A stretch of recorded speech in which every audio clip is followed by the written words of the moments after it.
Example 1 में वो बोल रहा है represent the following situation mathematically.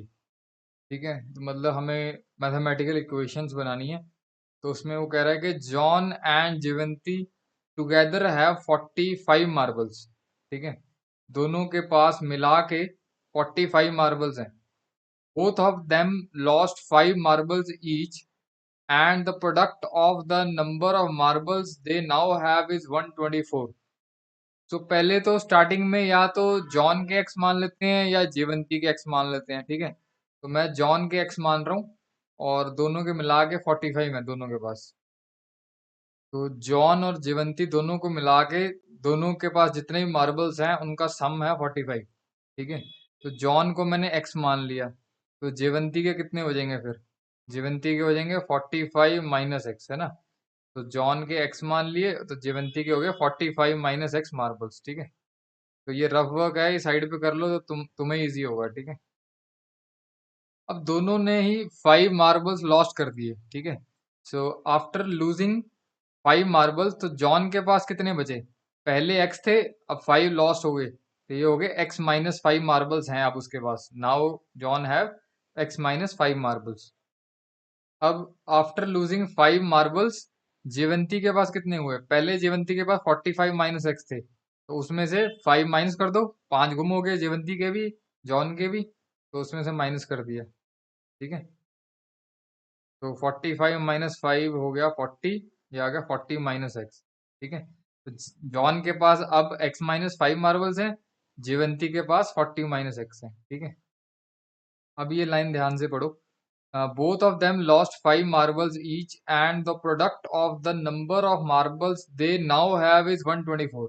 अब जितने भी मार्बल्स हैं जॉन के पास और जीवंती के पास, इन दोनों का जो प्रोडक्ट है वो 124 है। ठीक है, मैंने लिख दिया अकॉर्डिंग टू गिवन कंडीशन, जो भी ये यहाँ से लेकर यहाँ तक कंडीशन दी हुई है।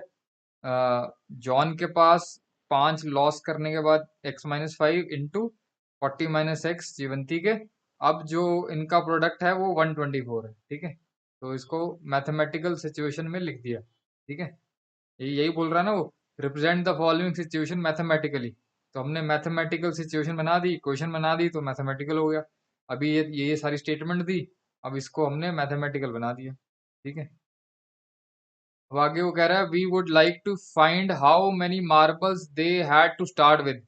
मतलब स्टार्टिंग में उनके पास कितने मार्बल थे? स्टार्टिंग में थे जॉन के पास एक्स थे और जीवंती के पास 45 माइनस एक्स थे। ठीक है, तो यानी कि एक्स की वैल्यू आएगी तभी ये दोनों वैल्यू निकाल सकते हैं। तो इन्होंने तो एनसीईआरटी में नहीं निकाला, लेकिन हम सॉल्व कर देते हैं। ठीक है, तो इसको सॉल्व करके क्वाड्रेटिक इक्वेशन बना लेते हैं। सो ये वाला स्टेप जरूर लिखा करो, बच्चे लिखते नहीं है। एक्स को पूरी ब्रैकेट के साथ, ठीक है, फिर -5 को पूरी ब्रैकेट के साथ। ठीक है, इससे सिल्ली मिस्टेक नहीं होती, तो ये स्टेप लिखा करो। ठीक है, तो एक्स को 40 से किया 40x आ गया, एक्स को इससे किया -x² आ गया, 200 आ गया, इसको किया 5x आ गया। ठीक है, अब क्योंकि x² का कोफिशिएंट -1 है, तो इन सबको सारी टर्म्स को उधर ले जाते हैं ताकि एक साइड पे 0 रह जाए। ठीक है, अगर ये +x² होता फिर तो मैं बाकी टर्म्स को लेफ्ट साइड पे ले आता। ठीक है, लेकिन अभी ये नेगेटिव है, तो मैं इसको पॉजिटिव बनाने के लिए मैं इसको, ये जो x² वाली टर्म है और इसको तो लेके जा ही रहा हूँ, सबको उधर ले जा रहा हूँ क्योंकि मुझे लेफ्ट साइड पे 0 बनानी है। ठीक है, बस एक स्टेप ऐड कर रहा हूँ यहाँ, 40x और 5x कितना हो गया? 45x, तो ये आ गया और बाकी सारा सेम है। ठीक है, और अब मैं इस सबको राइट साइड ले जाता हूँ, तो इन सबको राइट साइड पे ले जाऊंगा तो ये प्लस बन जाएगा, ये माइनस बन जाएगा, साइन चेंज हो जाएंगे सबके, इसको भी राइट साइड पे ले जाऊंगा तो प्लस हो जाएगा। ये तो पहले ही प्लस था तो प्लस ही रहेगा। तो अब इन दोनों को सॉल्व कर लेते हैं और लेफ्ट साइड पे 0 आ गई। क्वाड्रेटिक इक्वेशन बनानी है ना, तो इक्वल टू 0 तो करना ही पड़ेगा। इन दोनों को ऐड करके आ गया 324, बाकी सब सेम है। नेक्स्ट स्टेप में मैंने इसको इधर लिख दिया, इसको इधर लिख दिया, बात तो एक ही है। अब हम मिडिल टर्म स्प्लिट करते हैं 324 के, या पहले ए बी सी निकाल लेते हैं और फिर ए सी निकालते हैं और फिर प्राइम फैक्टराइजेशन करते हैं। तो नेक्स्ट स्टेप में मैंने इसको स्टैंडर्ड फॉर्म में लिख दिया, यहाँ प्लस बाहर कर दिया -45 ताकि बी मिल जाए हमें, और बाकी सब सेम है। ठीक है, तो ए आ गया 1, बी आ गया -45, सी आ गया 324। फिर ए इंटू सी निकालते हैं, 1 into 324 तो सेम ही आ गया। अब 324 की प्राइम फैक्टराइजेशन करनी है। अब यहाँ पे मैं यूज कर रहा हूँ 3 3 द 9 और 2 2 द 4। 4 और 9 होगा 36। 36 और 9 ले रहा हूँ, ठीक है। 36 और 9 दोनों को मैं माइनस में ले रहा हूँ, तो ये आ जाएगा -45 प्लस माइनस करके। और -36 इंटू -9 करूंगा, मल्टीप्लाई करके आएगा 324 प्लस 324, क्योंकि साइन भी देखना होता है। ये यहाँ पे साइन प्लस है। तो अगर तो तुमसे इजीली मिडिल टर्म स्प्लिट हो रही है ऐसे फैक्टराइज करके, तो ठीक है। अगर नहीं हो रही तो एक और फॉर्मूला है, क्वाड्रेटिक फॉर्मूला से भी हम इसको फैक्टराइज कर सकते हैं, एक्स की वैल्यू निकाल सकते हैं। वो टॉपिक आगे आएगा। फिलहाल अभी मिडिल टर्म स्प्लिट देख लो।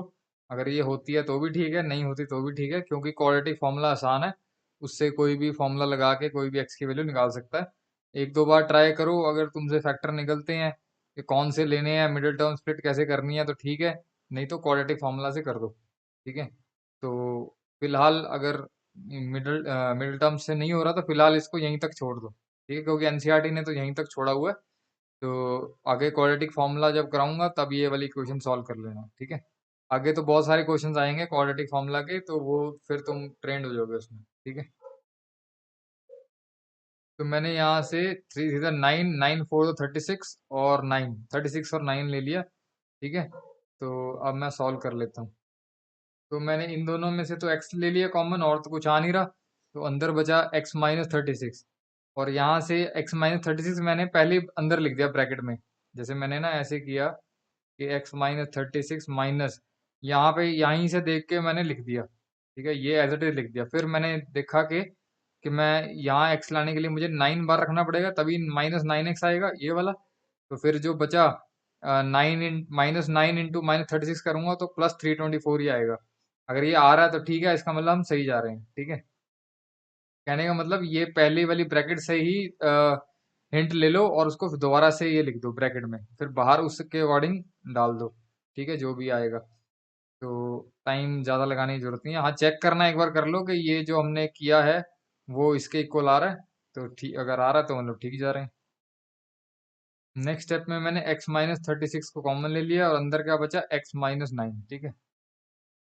नेक्स्ट स्टेप में आइदर x-36 इज 0 और x-9 इज 0। तो स्टार्टिंग में मैंने जॉन की वैल्यू को x माना था, है ना। तो यानी जॉन के पास अब x की दो वैल्यूज आ रही हैं। तो फिर अब हम दो केसेस ले लेते हैं। एक बार तो x की वैल्यू 36 ले रहा हूँ मैं, ठीक है। x इज इक्वल टू 9 वाला केस बाद में लेते हैं।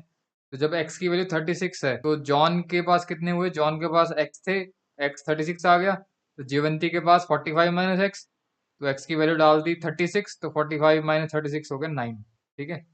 जॉन के पास 36 मार्बल वो हो गए और जीवंती के पास 9 मार्बल हो गए। अब अगर x की वैल्यू मैं 9 लेता हूँ तो जॉन के पास कितने हो गए, जॉन के पास x थे, यानी x की वैल्यू 9 है तो 9 मार्बल्स हो गए, ठीक है। तो जीवंती के पास कितने रह गए, 45 माइनस एक्स था, x की वैल्यू 9 डाल दी, तो ये आ गया 36 मार्बल, ठीक है। तो यानी कि अगर या तो जॉन के पास 36 है तो जीवंती के पास 9 होंगे, या अगर जॉन के पास 9 है तो जीवंती के पास 36 होंगे, क्योंकि सम तो दोनों का 45 ही रहेगा ना। स्टार्टिंग में जो क्वेश्चन था कि जॉन और जीवंती दोनों को मिला के जो है 45 मार्बल्स हैं, ठीक है ना। तो अब जॉन के पास 9 है तो जीवंती के पास 36 होंगे। अब जॉन के पास अगर 36 है तो जीवंती के पास 9 होंगे, क्योंकि सम तो दोनों का 45 दिया ही हुआ है क्वेश्चन में। तो अब ये नहीं पता कि किसके पास कितने हैं, लेकिन इतना पता चल गया हमें कि दोनों में से किसी एक के पास 9 है और एक के पास 36 है, ठीक है।